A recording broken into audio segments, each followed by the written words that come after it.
On my wedding day, my mom got down on her knees and begged me to let my husband go to my sister. My brother urged me, "Can't you understand? Polly has depression. She can't handle stress." My dad slapped me right across the face. "Why are you crying? You're a born jinx, it should have been you who died back then. But it's okay, I will die." But when the news about my death really came, my brother's indifferent face looked panicked. "It's fake. It must be a lie." My dad clutched his heart in pain. How could this happen? She was so capable. My mom was utterly devastated, repeatedly saying sorry to me. But I was already gone. It was too late for everything. That Christmas, Mom made a whole table of food. The family sat around, the scene warm and lively. As the midnight bells rang, fireworks lit up outside. My family raised their glasses in celebration. Wishing my brother success at work. Wishing my dad prosperity in business. Wishing my mom health. Wishing my sister a smooth and happy marriage. Not a single blessing was related to me. No one remembered someone was missing from the family. Until Mom's phone rang. Urgently, impatiently. It was a call from me. She coldly hung up, irritated. And I lay in the cold earth, losing my last bit of hope. I died. I died on Christmas night when the family was reunited. My soul returned home. They finished dinner and gathered to watch the Spring Festival Gala, discussing Polly's wedding. As they talked, tears welled up in Polly's eyes. I want to invite my sister to the wedding, but she might still be mad at me. What should I do? My dad snorted, "Don't worry about that. Even if we have to tie her up, we'll bring her." "Yes, it's just a man, why does she have to be so petty?" My brother couldn't understand. Mom sighed, looking very sad. "She always worries me. When I was pregnant with twins, the doctor said she survived by taking Polly's nutrients. How is she still not enough?" That sentence again. I've heard it countless times since I was born. It's the original sin I carried from birth. Every time it was mentioned, it made my parents and brother resent me. They automatically excluded me, looking at me like I was a murderer. Even though I was just a child. Under their scorn and hatred, I lived in fear, crying and helpless. I craved their love, but could only watch as they adopted another girl. They gave her the favoritism I never had.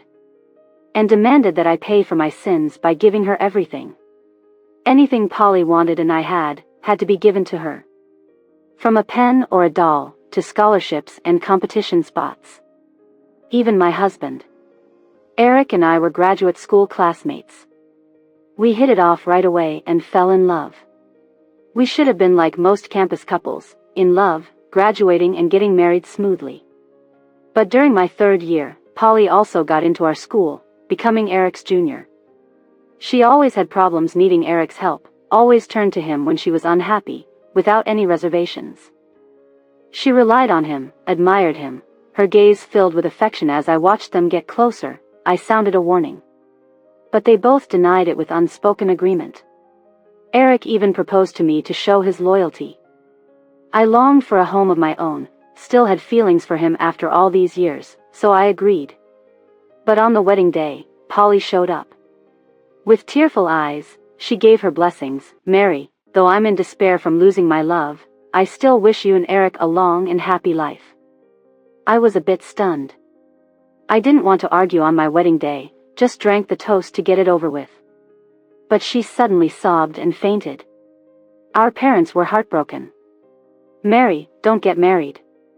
Give Eric to Polly. She has depression. Without love, her condition will worsen."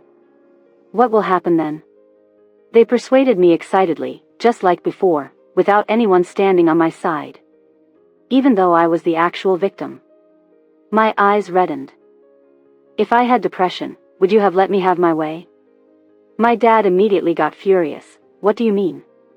Are you mocking Polly? You're asking for trouble." He clenched his fist, and if there weren't others around, he would have hit me. Polly started crying again. She fainted but still cried with her eyes closed. Mom looked pained. "Mary, let your sister have Eric." I beg you. Then she knelt before me. I was shocked and tried to pull her up. But she wouldn't, just knelt there, torturing my heart. And at this moment, Eric also looked at me with guilty eyes. Mary, I don't want anything to happen to Polly. Let me take her away, I promise I'll come back. I knew him. Once he said that, he wouldn't come back. Tears fell from my eyes. What else could I do but watch them leave? I looked in the mirror. My reflection with delicate makeup, beautiful and pure in a wedding dress. I should have become a happy bride today. But right now, I was no different from a clown. A knock on the door. It was Eric. The family welcomed him warmly, bringing him in. He was here to discuss wedding details. He glanced around, curious. Mary isn't coming home for the holidays? Polly's eyes instantly turned red. She must be mad at us, that's why she's not coming. I really didn't mean it. Eric hugged her, feeling sorry. It was my fault. Don't worry about her, she brings bad luck anyway. Don't be sad, just focus on being a bride. Polly smiled through tears. Don't talk like that. She's still my sister. Her considerate and big-hearted words earned her praise and admiration, while spitting contempt at me. In her contrast, I always seemed stubborn and odd, unlikable. Even the little honors I managed to earn never got any blessing from family because of her manipulations. The most memorable moment was when my essay won first prize in the Autumn Harvest Cup. I wanted to invite my parents to the awards ceremony to share my joy, and the organizers also intended to interview our family for a news article. They agreed.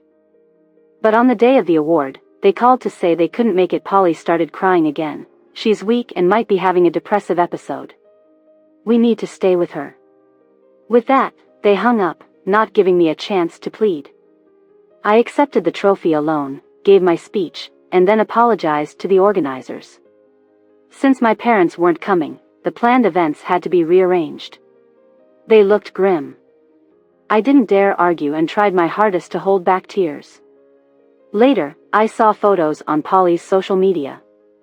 Mom and Dad took her to the amusement park. She was smiling happily on a carousel, flashing a peace sign. This is depression. Why is it that whenever I need my parents, she coincidentally becomes depressed? The one really depressed is me. It was late, everyone was getting ready for bed. We lived in a 3-bedroom, 1 living room apartment. Mom and Dad in one room, my brother in another, and Polly in the third. I, on the other hand, could only sleep in a small storeroom partitioned off in the living room. It was cramped with just a small bed. My awkward and tough teenage years were spent there. Changing clothes was often a hassle. I protested, asking for my own room. If that wasn't possible, I could share with Polly.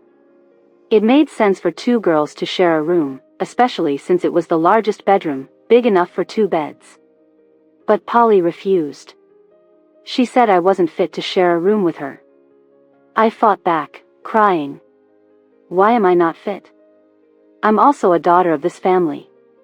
But my parents never stood up for me, always siding with Polly. They stubbornly forced me into that storeroom, ignoring my tears. They cared about Polly's tears. Mine only annoyed them. You're the older sister, you must be content and sensible, understand? They would say over and over. Why is it that among 3 children, they only demanded that I be sensible? Just me. Am I that unimportant to them? I was so sad I wanted to feel noticed, so once after school, I didn't go home. I hid in a nearby park, hoping my parents would worry and come find me. But I waited and waited, the sun set, and the moon rose. Finally, a middle-aged woman came running by. She hugged her daughter tightly, as if holding a lost treasure. Don't be afraid, Mommy will take you home. The little girl hugged her mother's neck, full of dependence and joy. I was so envious. I thought if my parents came looking for me, even if they hit me, I'd be happy. But they didn't come. Not even a phone call. I wiped away my tears and eventually snuck back home. The family was eating dinner and watching a movie, enjoying themselves. Not even a glance my way. I called out, Mom. She turned, full of sarcasm. You still know how to come back, huh? Why didn't you just die out there? My heart felt like it was pierced by an arrow. Mom, now I really am dead outside. Are you happy? Christmas passed, and Polly's wedding day arrived. Mom and Dad wanted a grand event, invited many people, and the church was bustling. Relatives gathered, offering congratulations, and bragging about their children. I heard the groom works at a public company. Polly really has an eye for men. That gold bracelet was bought by your son-in-law, right? Many envied. Mom touched the bracelet, looking awkward. The bracelet was bought by me. On Mother's Day last year, I followed my therapist's advice to mend our relationship and bought the bracelet to make her happy. But she only complained about me wasting money, without a hint of joy. A relative sighed, among our generation of kids, your eldest Mary is the most successful, a grad student, hardworking, and capable. You're very lucky. Mom gripped the bracelet harder, looking a bit dazed. She probably remembered me at last. Polly suddenly said sadly, Mary is indeed excellent, but she's never home. She didn't even come back for Christmas, let alone my wedding. She stopped, looking hurt. Mom's face darkened. She took off the bracelet and threw it into her bag. Don't mention that ungrateful child. Today's about celebrating, everyone enjoy. Polly smiled faintly, unnoticed. See, she always found ways to shatter any good impression Mom might have of me. When I was little, Mom wasn't always so bad to me. After all, I spent 10 months in her womb, connected by blood. I remember once during a birthday, Mom said she had a gift for me. I eagerly waited all day. Mom smiled and took out a little dress. How do you like it? A beautiful pink pleated dress. What little girl wouldn't love it? Polly had many, and I finally had my first. I was ecstatic, hugging the dress, spinning in circles. Thank you, Mom, I love you so much. I expressed my joy passionately. Mom's eyes reddened, and she gently touched my cheek. I nodded vigorously, my face flushed with happiness. Then Polly walked over and said one thing. Mary is so lucky. If the other sister were alive, I wonder if she'd get such a beautiful dress. Mom's expression changed instantly from loving to cold and resentful. She snatched the little dress and started cutting it to pieces with scissors. Your sister's dead, and you still have the nerve to wear a new dress, huh? Why? The strips of fabric fell apart, and I cried my eyes out. No, Mom, please don't. Please don't cut it. But it was useless. The dress was shredded to bits and thrown in my face. I hugged it, feeling like I was hugging my own broken self. Polly walked up to me, smiling maliciously. With tears in my eyes, I asked her, why are you doing this to me? She just giggled, eating a lollipop, and said, because I don't like you. I don't want anyone else in the family to like you either. Dad, Mom, and our brother, none of their love is allowed to go to you. So, they never called me to join them when they went out. I never got any gifts like the other kids. They even cropped me out of family photos just as she wanted. I got no love from my family. I once screamed hysterically asking why, and then cried alone, hugging myself at night. I tried to please them, forced myself to smile, and served them like a servant. All in hopes they'd care about me. Just a little bit. But I was ignored countless times. I struggled in the abyss of lovelessness. I had no one to rely on. The wedding was over. Polly went with Eric to their new home. Mom and Dad also went home. To prep for Polly's wedding, my small room in the living room was dismantled, and my scattered belongings were piled in a corner. Mom was frustrated looking at it and finally called me back. But the phone rang for a long time with no answer. Mom's face looked terrible, not answering again, still holding a grudge, huh? Mom, don't be angry. I'll try calling. My brother started dialing my number frantically and surprisingly got through. Mary, where the hell are you? Not coming home for the holidays to see Mom and Dad? Do you still consider yourself their daughter? If you don't come back, I'll throw all your junk out. Silence, then after a while, a man's voice came through. She's with me. If you want her back, send me $10,000, otherwise don't call again. My brother was stunned, then hurriedly hung up. Of course. The kidnapper knew our family well. Mentioned spending money on me, and they'd want to hide as far away as possible. Mom anxiously asked, what happened? What did she say? My brother mumbled, nothing, just hung up. Mom's eyes reddened as she sat down, blaming me for being ungrateful and rebellious. She even said if my sister had lived, things would be better. Hearing that always hurt me. Even now, as a soul, it still feels painful. I was the unwanted child. From birth to growing up, it was like this. Even though I've been missing for so long, they don't care. They never thought about whether I was in danger. All they gave me was blame. Mom, do you know how terrifying that Christmas Eve was? I was pressed into the muddy ground, cold rain hitting my body, feeling so cold and scared, like falling into an icy pit full of thorns. I tried desperately to escape, but got cut and bled everywhere. I screamed, cried, struggled in utter fear and helplessness. I prayed to God, to Buddha, to you. Prayed for you to save me. Since the wedding incident, my relationship with the family worsened. They never checked on me unless they needed money. I remember that Christmas Eve, Mom called, again asking for money. She sighed, Polly's in-laws think her dowry is too little. If you have money, can you add another $5,000? I was speechless. Do you even feel right asking me to pay? Mary, you're her sister, for goodness sake. Help her out. I laughed coldly. What does that have to do with me? That's your problem. Mom couldn't respond, and Dad yelled from the side, we need to save money for your brother to get married. Don't think you're getting any. I'm telling you, you must pay. It's only natural to support your family with your earnings. Do you think I'm stupid? We had a furious argument. In the end, I was heartbroken and hung up. I wasn't living as comfortably as they thought. The work environment was hostile. I didn't know how to navigate it and got targeted unfairly. Extra work, not mine, kept getting pushed onto me. I'd work overtime, even with a fever, and couldn't take a break.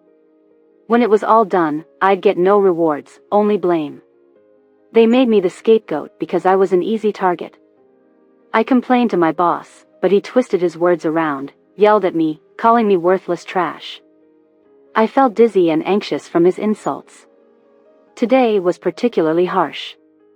I couldn't withstand it anymore and quit my job. It rained, and there were even fewer people on the road. I flagged a cab, feeling dizzy, gave my address, and dozed off in the seat. The driver nodded, wearing a cap. Who knows how long I slept? When I woke up, I realized the road was getting more and more remote, nothing like the way home. Panicking, I banged on the window, but the windows were already locked. I couldn't get out. Who are you? Stop the car, I want to get out. He just chuckled, didn't speak, and drove faster. I tried to make a call, but found the signal was jammed. We were on a mountain slope, with no buildings around. The man had great strength, threw me to the ground forcefully. What do you want, money? But he didn't want money at all. He sneered, with 2 scars on his face, looking horrifying under the flashes of lightning. He suddenly grabbed my throat. Mary, why do you have to fight with Polly over everything? She's already so pitiful being sick, and you still try to steal her man. Damn it, you promiscuous woman, you should die. His grip tightened, and I could hardly breathe. Polly? Is he coming to her defense? Could he be that rumored crazy ex-boyfriend?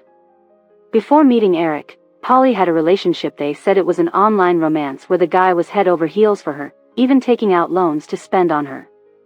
That time, she spent money like water. But she never looked at him seriously, didn't even want her family to meet him. After using him, she dumped him. You misunderstood. But he didn't listen to my explanation, only believing what he wanted, his eyes crazed and stubborn. I struggled desperately, my hands and feet hitting against rocks, making my head feel dizzy with pain. Suddenly, he got sick, and he lowered his head, looking at my face with a mesmerized expression. "Polly, my Polly, let me have you." Clothes were being ripped off, and I trembled all over with fear. "No. No. I'm not Polly, and I didn't steal her man. Why do this to me? I've been humiliated enough when I was alive. Must I suffer this even in death?" I tried my best to kick him, but he pinned down my legs fiercely. "Don't move. Polly, be good." The devil's voice echoed in my ears. My fingers shakily reached for my phone, calling the first number back at lightning speed. "Mom, save me. Please, you have to save me." I waited and waited, but only heard the sound of the call being hung up, so fragile in the pouring rain. The man noticed and smashed the phone, then punished me even more cruelly. "Are you looking for other men again? Why? What's wrong with me? Bitch, bitch." He went mad, picking up a stone, hitting me non-stop. My body became battered, blood splattering everywhere. So painful. "It hurts, Mom." Blood flowed out, I couldn't make a sound from my throat, tears mingled with the rain falling down. Finally, in endless despair, I exhausted all my life force. Maybe guided by some instinct, my soul returned home. These days I've watched them, feeling cold as iron. Polly was coming home soon, and my mom went happily to buy groceries, planning to make a feast for her daughter and son-in-law. The vendor enthusiastically introduced the goods, mentioning me casually. "Your eldest daughter is really a good person. Last time I felt unwell on the road and almost fainted, she sent me to the hospital. I wanted to thank her but couldn't find her. Take your pick, no charge this time, take it as my gratitude. You're really lucky. If I had such a good kid, I'd laugh myself awake in my dreams." My mom's expression was stiff, not used to hearing compliments about me. She was better at handling praises for my brother and Polly. "She's not that good, very rebellious in front of the family." The vendor smiled. "Kids sometimes throw tantrums as a way of showing affection. We adults should be more understanding." My mom was stunned, her face slightly pale. She had never treated me as a child, nor had she been understanding towards me. Just then, the phone rang. It was the police. She finally knew I was dead. I floated in front of Mom, carefully observing her expression. "Mom, are you sad? Are you in pain?" But I couldn't tell anything. Her expression was calm, silently returning home after finishing her shopping. I laughed at myself. Sure enough, I shouldn't have had any expectations. "Mom, you really don't love me at all. I hate you." The family gathered, sitting in silence. Only Mom was busy all over, cleaning up here and there, unable to stop. Until a bowl broke, the loud noise echoing in the quiet space. She stared at her bleeding fingers, dazed. My dad got angry. "Enough, stop dawdling, let's go to the station to bring her body back." "Dad, why so harsh? Mom didn't do it on purpose." Polly cooed, walking over to comfort Mom. "This happened so suddenly. Mom, you must be scared, don't be sad, you still have me." My mom looked up at her. Her little daughter's makeup was exquisite, vibrant. Completely unlike me, always barefaced, cool and aloof. Her eyes flickered but, for the first time, didn't respond to her beloved daughter's words. In the past, she would have praised her with deep gratitude. Polly bit her lip unwillingly, retracting her outstretched hand. The next morning, they all went to the police station. The police offered some empathetic words, then took them to see the body. The killer dumped the body in the lake. A fisherman found it while fishing and reported it to the police.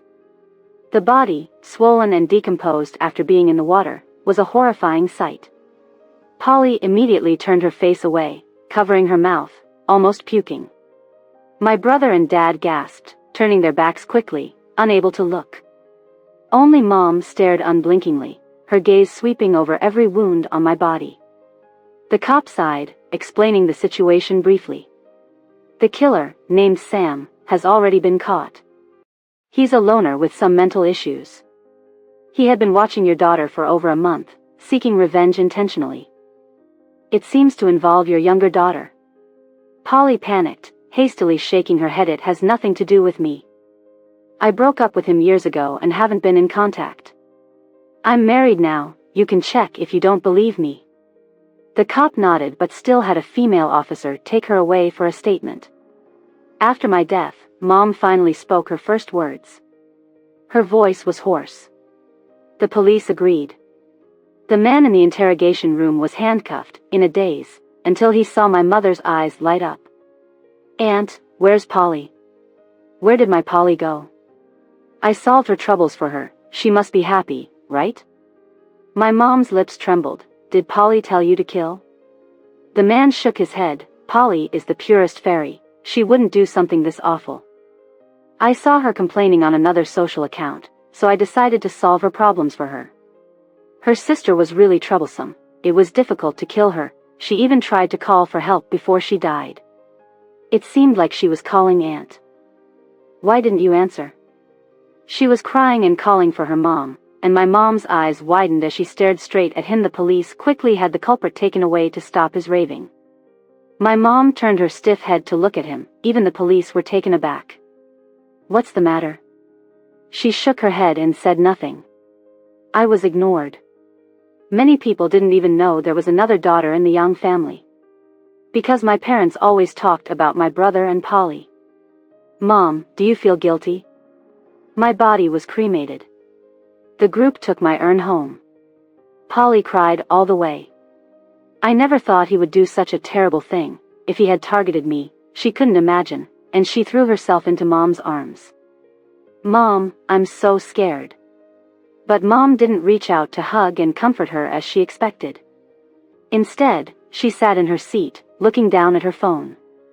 She panicked, pulling at Mom's sleeve with tears in her eyes. Mom, are you blaming me? It really has nothing to do with me. The police have investigated, you know that. Actually, I was also very sad about my sister's death. She held her head and cried about how much pain she was in, looking like her depression was coming back. My brother felt sorry and comforted her. Mom loves you the most. Why would she blame you? Don't overthink it.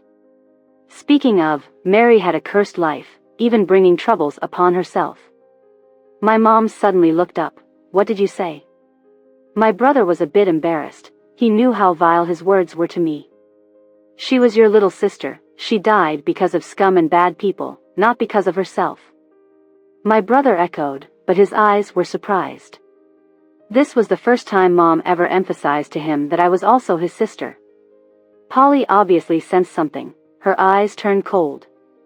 She held her head and cried out in pain louder, looking pitiful, still calling for Mom. But Mom remained silent. Dad was furious. Your daughter is calling you. Are you deaf?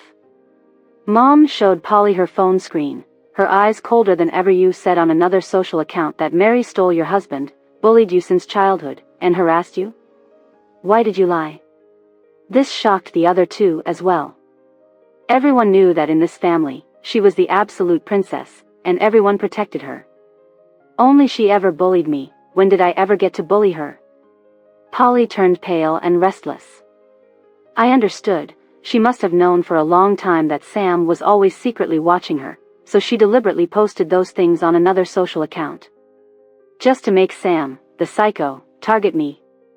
Polly's shoulders trembled, tears falling in big drops. I didn't mean to. When I'm sick and depressed, I just write chaotic things without thinking. I never thought it would cause so much harm. She cried so sadly that Dad softened immediately. All right, Polly has said she's depressed. Honey, don't make a fuss. But Mary was also depressed. Mom said, throwing out my diagnosis in front of Dad: severe depression, hopelessness. Mom and Dad despised me, brother and sister hurt me. Extreme lack of love. Multiple self-harms. Patient's body covered in scars. Suicidal tendencies. Every sentence was shocking. Dad quickly closed it, his chest heaving. He finally understood, depression wasn't like Polly's pretentious behavior. Depression was bloodily cruel. And Polly was still crying out in pain. Mom handed her my medication. Your sister happened to have medicine here. Do you want to take it? She was stunned, speechless. Of course, Polly wouldn't take the medicine. She ran as soon as she got out of the car. Back home, Mom tidied up my things, understanding vaguely through them how I was living outside. No glamour, just busy surviving, and crashing treatments. She touched my sock with a hole in it, holding it for a long time. Which child is stubborn like you, always arguing with parents, never telling me if you're wrong? Tears welled up in my eyes. My heart ached. Mom, I told you, but what did you do then? The first time Polly bullied me, I came to you. But you only believed in Polly's fake tears, only comforting her. I pulled at your clothes, tearfully. Mom, I didn't scold her, she scolded me and tore my book. You impatiently pushed me away, scolding loudly. You even learned to lie. Polly's so young, how could she do bad things? You're the big sister, you should let her have her way. The big sister. I am the big sister. You always emphasized that to me. Because of this title, I was supposed to take all the grievances. But you never demanded anything from my older brother because he was older. Mom, you don't love me. What's the point of telling you my grievances? Mom, I'm also your child. I don't ask to be loved the most, just a little bit. But why can't you even give me that? Why? On my burial day, the weather was great, sunshine and a clear sky. On the black tombstone, there's a black and white photo of me, smiling carefree, as if I were a girl who grew up being pampered. My dad and my brother are wiping their tears, and Polly is wailing loudly.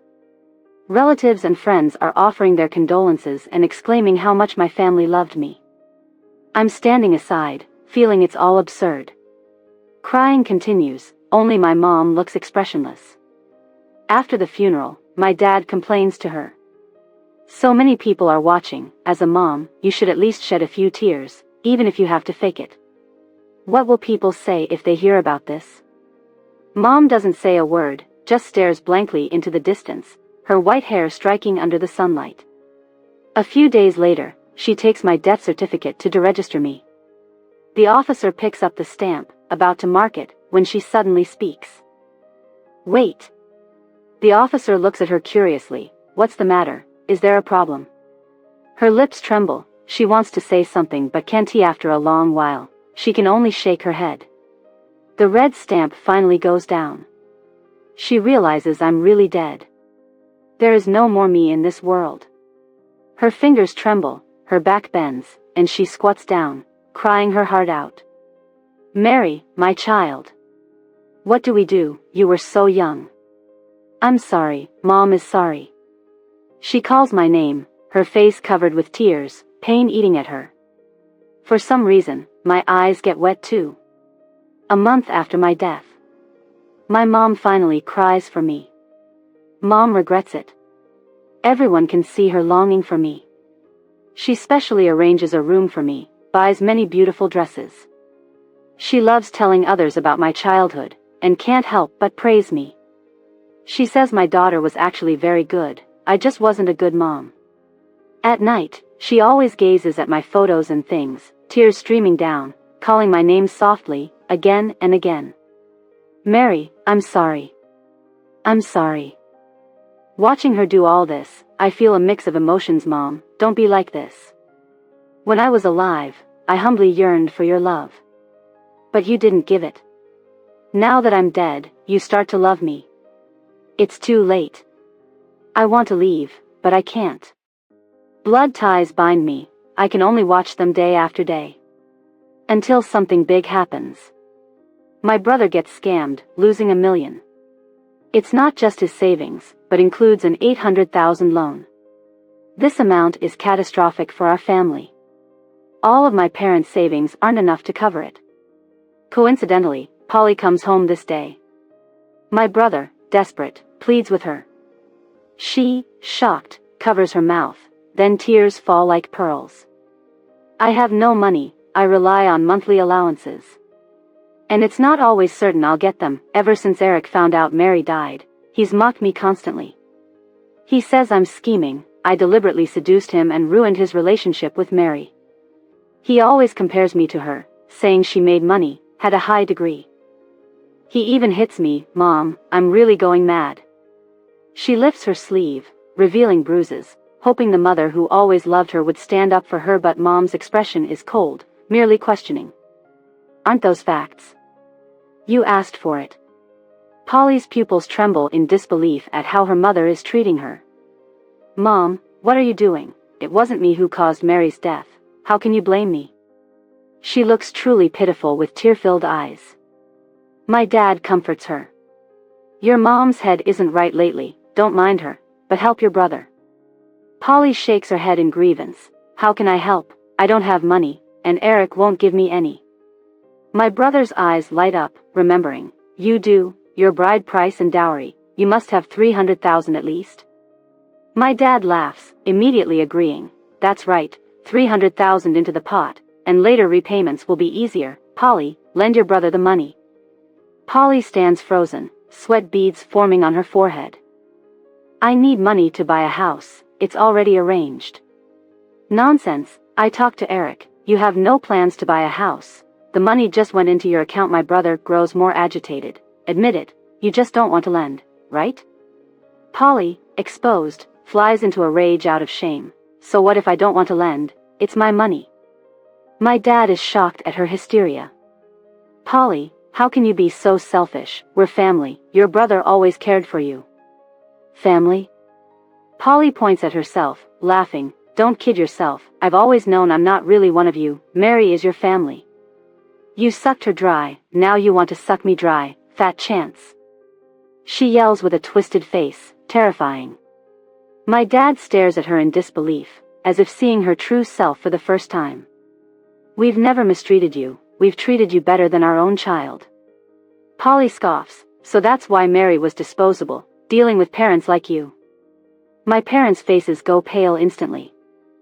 My brother slaps her. You ungrateful wretch, how dare you mention Mary? You're not worthy, and neither are you. Don't forget how you bullied her, cut her hair, tore her work, cheated her out of money, refused to pay when she was kidnapped. Now that she's dead, you pretend to be a good brother. My brother's raised hand slowly falls. He staggers, pale. Those memories flash before his eyes. I didn't mean it, I liked her a lot when she was born, I even held her. It's all your fault, always tattling, bad-mouthing her, and I believed you. She was my real sister all along. He covered his face, and big tears started falling. You could see the regret in his eyes. Polly let out a mocking laugh, pushed the door open, and left. My dad watched her walk away, heartbroken. He clutched his chest and collapsed. Cries filled the room. Mom sat on the ground, laughing and crying at the same time. Karma, she said. It's all karma. Dad became a vegetable. Polly cut ties with us and never came back. My brother ended up in huge debt, mostly from online loans with high interest rates. He worked himself to the bone, but it was never enough. Debt collectors came by all the time. It wasn't unusual for him to get beaten up. He begged countless times for mercy. He didn't dare come home anymore and basically lived on the run. Last time I saw him was at my grave. He was being held down, and they broke his legs. His sweat and blood poured on my tombstone. He nervously wiped it with his sleeve, mumbling apologies. Mary, don't be scared. I'll clean it up for you. That was the first time he called himself my brother. He probably realized it too, and he started crying, his tears mixing with the blood. I sighed and looked away. Mom, now old and worn out, worked odd jobs everywhere.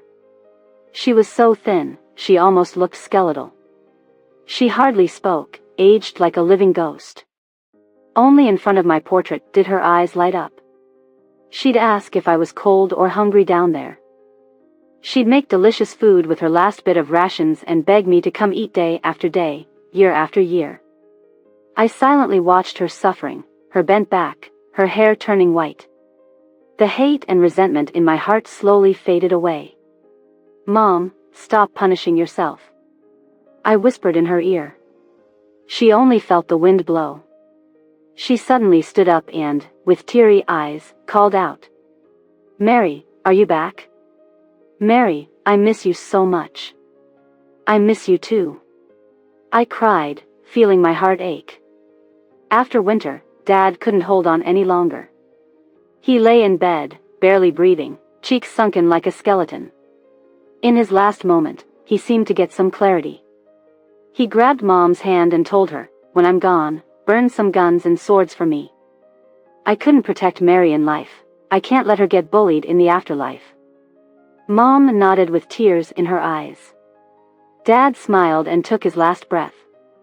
I closed my eyes and drifted away, feeling sad. We had no money for Dad's funeral, so after being cremated, his ashes were scattered into the sea. That day, I heard Mom whisper quietly, "Mary, Mom will join you soon." A bad feeling crept in. Sure enough, the next day she met with Polly.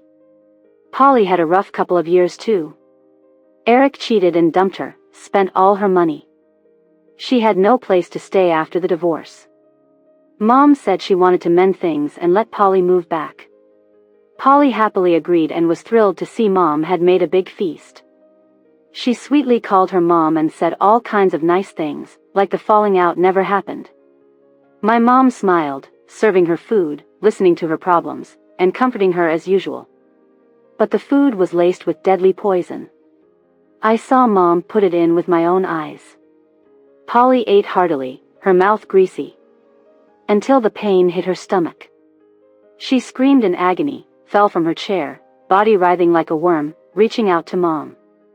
"I'm sorry, Mom, I'm sorry. I apologize to Mary. I shouldn't have hurt her. Please forgive me. Save me, I beg you." But Mom watched her coldly, like she was already dead. Only now did Polly realize Mom no longer loved her. She couldn't accept it, felt pain and despair. "Mom, you can't do this to me. You can't." She broke down, crying, crawling on the ground, hair in a mess, like a ghost. The spoiled little sister, finally knowing what it felt like to be unloved. With a choking sound, dark blood spilled from her mouth, staining the wooden floor. Her lips and nails turned purple. Her body twisted in a disturbing angle from the pain. In that horrifying position, she took her last breath. Mom was not far from being poisoned as well. She clutched her stomach, trembling, and held my photo. Her eyes were soft. "Mary, Mommy avenged you. Will you forgive me now?" I shook my head, tears I couldn't hold back. "Mom, please don't do this. Go to the hospital, you can still live a long time. Mom, don't die, please. Even if you die, I won't forgive you." I wept and watched her grow weaker. My soul got lighter. I could reincarnate now. Mom finally saw me. She chased after me, crying, apologizing. "Mary, you've lost so much weight. I'm sorry. Mary, hate me, punish me." Her voice was full of pain and regret. I shook my head. "It's pointless. Mom, I stopped hating you long ago. But I can't forget the hurt you caused me. It's the yelling of not being favored, the endless chores, the attitude that no matter how much I give, you think it's only right. I'm really tired. Mom, being your daughter, I'm really tired. So, let's part ways here. Forget about me. I'll forget about you too. In the next life, let's be strangers. I only hope we don't recognize each other and both live well." She opened her arms, wanting to hug me, but just as she touched me, my soul dispersed. She suddenly kneeled on the ground, weeping bitterly. "No, Mary, I beg you, Mom begs you." She called my name over and over again. With every cry, her heart bled. But I didn't look back. I seemed to see Grandma, the one who always favored me when she was alive. She's still so kind and gentle. She feels sorry for how hard my life was, and she takes my hand with a smile. She says she's found a good family for me. The couple loves each other and are righteous people. I will be their only daughter, and they eagerly await my arrival. I will grow up in a loving environment, becoming a confident and gracious girl. Living a life of peace, happiness, and joy.